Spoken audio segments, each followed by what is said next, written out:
All right, here's my book. It's called Punctuation Takes a Vacation by Robin Pulver. Day after day, the punctuation marks showed up in Mr. Wright's classroom. Day after day, they did their jobs. They put up with being erased and replaced and corrected and ignored and moved around.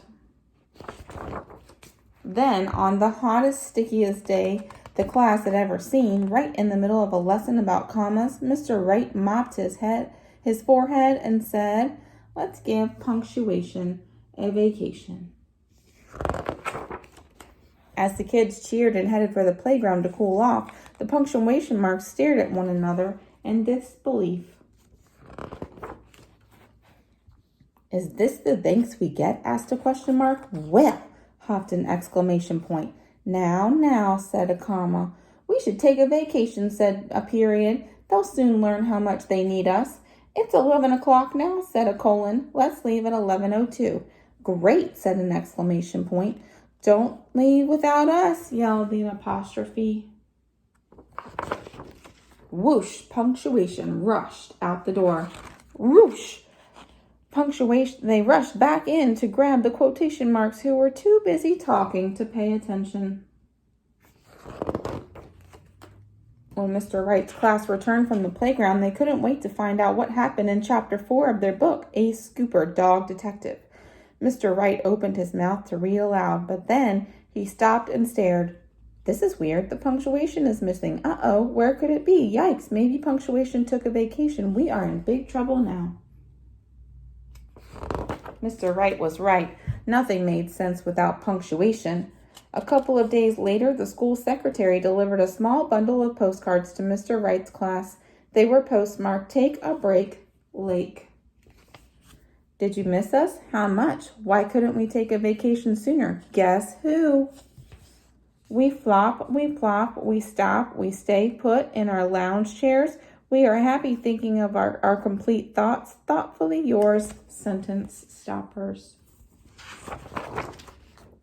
Dear friends, swimming, sailing, sunning, soaring, water skiing. Next time we must remember bug spray, toothpaste, flashlight, water shoes. Sincerely, the list makers. Greetings to Mr. Wright's class. This postcard doesn't take the place of a letter. If anybody takes the place of a letter, that's us. It's our job. We know we're possessive, but that's the way we are. Don't forget us while we're gone. The substitutes.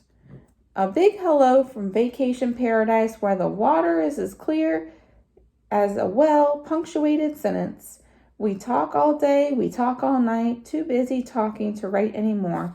The yakety yaks.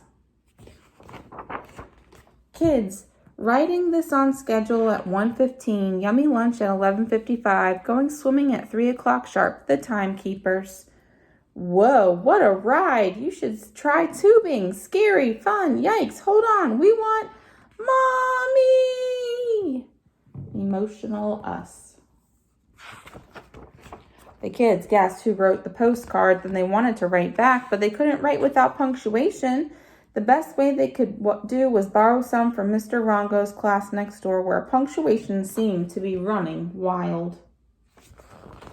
Dear punctuation, please come back. We need you. We miss you too. Life at school is difficult without you. We can't do reading or writing or riddles without punctuation. Chapter 4 of our book, Ace Scooper, doesn't make sense. We will never take punctuation for granted again. Won't you please come back before 10:00 on Friday? Mr. Wright says, punctuation, please come home. Sincerely, Mr. Wright's class. Mr. Wright's class, punctuation, take a break late, Lake. Urgent, hurry.